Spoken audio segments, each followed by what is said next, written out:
Tom here and welcome to a brand new Liverpool news video where we have the major news from David Ornstein that he basically confirmed that Liverpool are considering striking an agreement with a cryptocurrency focused organization for a shirt sponsorship deal. So the Standard Chartered deal is set to expire in the near future and Liverpool are looking for a new shirt sponsor, and at the moment we are getting £40 million a year from Standard Chartered, but Liverpool look like they are considering a short-term 2-year agreement for £70 million over the next 2 seasons, and maybe Liverpool want to maximize this in the near future, that we will strike short-term partnership deals, and depending if Liverpool are in their most successful period for the last 30 years at the moment, hopefully even bigger sponsorship deals will become available, but because this is a little bit less than what Manchester United and Man City and Real Madrid and Barcelona are getting, so hopefully Liverpool can strike a deal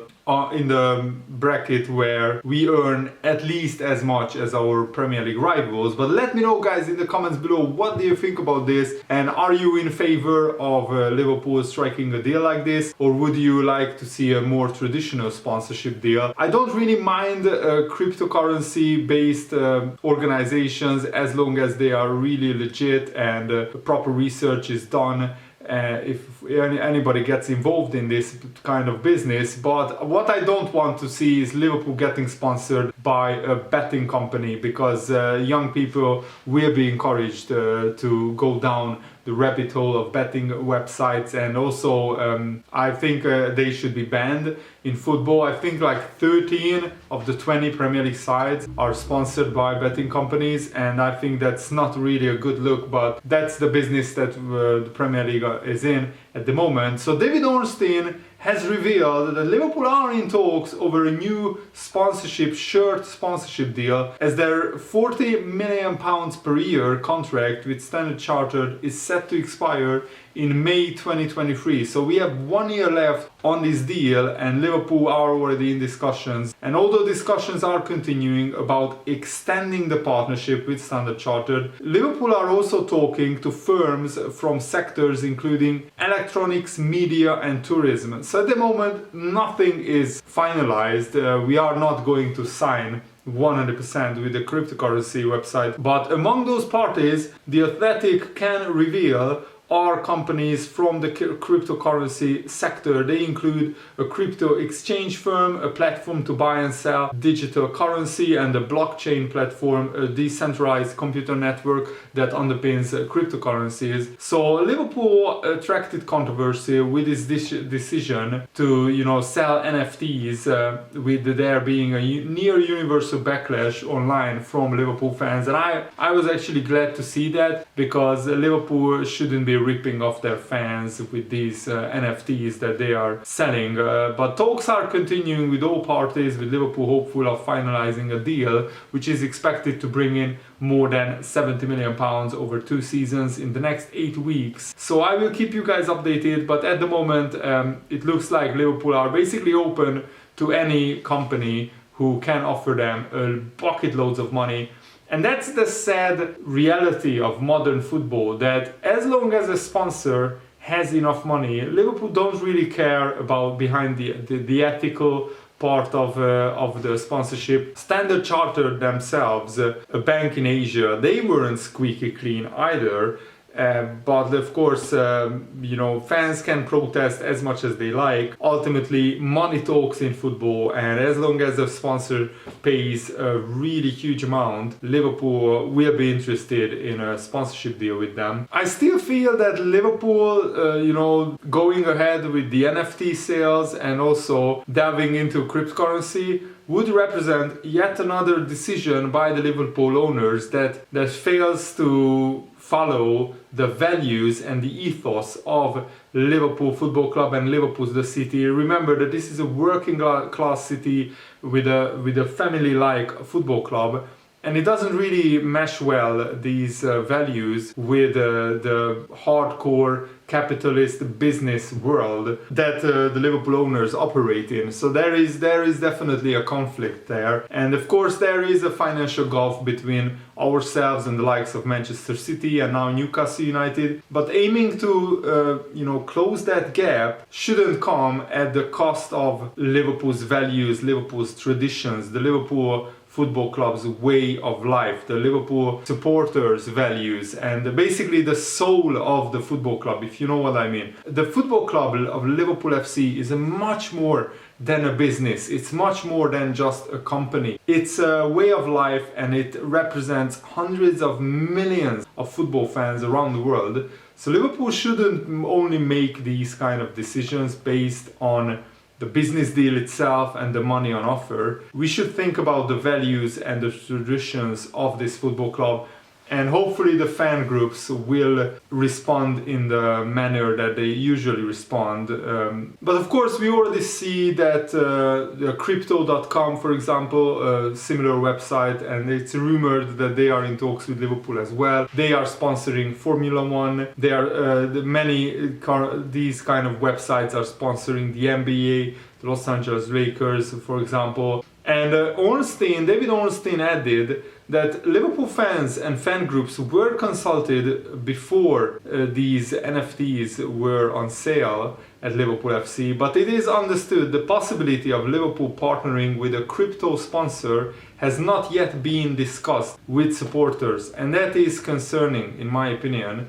Liverpool fans should be consulted about a huge step forward for Liverpool Football Club like this. What I don't really understand is why is the deal claimed to be only £35 million when the current deal is £40 million per year. So why are we in talks with crypto sponsors if their offer is lower than what our current sponsorship deal pays Liverpool FC? So that's what I don't really understand. We should be seeking out sponsors who pay at least as much and maybe even higher than what these crypto sponsors are offering Liverpool FC. So I'm not too happy that Liverpool FC are moving in this direction, but let me know what they think in the comments below. And Mo Salah also outlined his ambition for this season. He said that I want to have the feeling again that we had after winning the Champions League. It was unbelievable, and in my mind that's why I want to win it again with Liverpool. The feeling we had in the city when we went on the bus and toured was unbelievable. The Premier League was kind of different because it was the trophy celebration wasn't done due to COVID restrictions, the open top bus trophy celebration. But I want to win the Champions League again. I want to win the Premier League again. That is my target with the team right now. And Mo Salah also said that he sets up his target at the end of each season when he goes away on holiday. He said, I'm really honest with myself at the end of each season. I tell myself what I want to achieve and what I want to improve, and I just go from there. So I'm being very honest with myself. I give time for myself on holiday just to be alone, to be with no one, just in front of the sea or anywhere, to be alone. And then I write what I want to improve and what I want to achieve and go from there. As long as you are open with yourself and really honest, you just think you will improve. I wrote a lot. The first thing I wrote, I remember, was to win the Champions League again with Liverpool and then the Premier League. I don't know why, but I put numbers next to them, and I always put the Champions League first. It motivates me during the season. From time to time I keep going back and looking at what I wrote just to win the Champions League and the Premier League again with Liverpool here. That's what I can say of future goals. That is a brilliant way of doing things, and all the best players set themselves big goals, and without something to strive for, you have no reason to improve. And Salah is an absolute model professional. He wants to improve every single day, and his desire, his commitment, and also his resilience is second to none. And I'm just really happy that he's a Liverpool player, and long may that continue. Hopefully he'll sign a new 4-year contract. Maybe this season or next season. Whenever he does, I just don't care when, but I just hope that he signs. And Divock Origi, who has more goals against any Everton than any other team in his Liverpool career. He has 6 goals against Everton, and the next team I think is Southampton and Newcastle with like 3 goals each. So he loves playing and he loves scoring against Everton. And Jurgen Klopp said that Divock Origi is a legend and he will forever be a legend for Jurgen Klopp at Liverpool. The sad truth is his contract expires at the end of the season. He is likely to leave because Liverpool have so many forwards at the moment, and also because AC Milan are very close to agreeing a new 5-year deal with Divock Origi, and Jurgen Klopp said that wherever Origi goes next, he will explode there. And he will score a lot of goals because he is a truly world-class striker, and it shows Liverpool's quality in the attacking areas that Divock Origi can't really get regular game time here. And the Calcio Mercato Italian outlet reports that Origi is likely to strike a 5-year deal with Serie A giants AC Milan. And I think that would have been brilliant. That would be brilliant. Both for Origi himself and for AC Milan. He deserves a big club, Origi, and he also deserves a club which plays in the Champions League, and he also deserves a club where he starts regularly. And I think Origi can be a regular starter at AC Milan. I mean, he has 9 goal contributions in just 16 appearances this season across all competitions, and that is honestly world-class goal contribution. If you triple that, usually a Liverpool player plays around 45 to 50 games, so he's a regular, then he would have 27 goal contributions, and that's as much as Diogo Jota or Sadio Mane, so that's world-class level by Divock Origi, and he scored so many important goals as well, so I really hope that he goes to AC Milan. It would be wonderful to see him perform regularly there and score goals and be a fan favorite at AC Milan as well. I'm pretty convinced that he would be a fan favorite there. And Jurgen Klopp also outlined how important it is for the fringe players to also do their best in training and push each other, to push the players, push each other. I mean, even Minamino, Harvey Elliott, Alex Oxlade-Chamberlain, players like that who don't usually regularly play because everybody is fit at the moment apart from Bobby Firmino. It's really important that they contribute and they all move forward together. And I saw the Liverpool under-23 lineups. Harvey Elliott played like 2 or 3 times the first half with the Liverpool under-23s, who had some really good results lately, even though Harvey Elliott didn't really score. But he at least played, so he is getting his fitness up. And you shouldn't be too harsh on Harvey Elliott. He's still a kid, and he will play a big part in Liverpool's future. But at the moment, with everybody fit and playing very well, it's just very hard to fit Harvey Elliott into the Liverpool team right now, when every game is an absolute must-win cup final game for Liverpool. And Neco Williams also gave an interview recently. He's on loan at Fulham, saying that he doesn't really know where he will play next season. And with Trent Alexander-Arnold being only 23 years old and him being world class, it's very, very difficult to break into the Liverpool first team and to play regularly. And of course, every young player like Neco Williams wants to play regularly, but at Liverpool it's almost impossible to do that. He said, I'm focusing on getting this year done, get the Wales games over with in June, and we will see what happens then. If that's either staying at Liverpool or if it's going out on loan again, I'm not entirely sure. I just really hope we don't sell Neco Williams, because I think there is a really, really wonderful player developing there.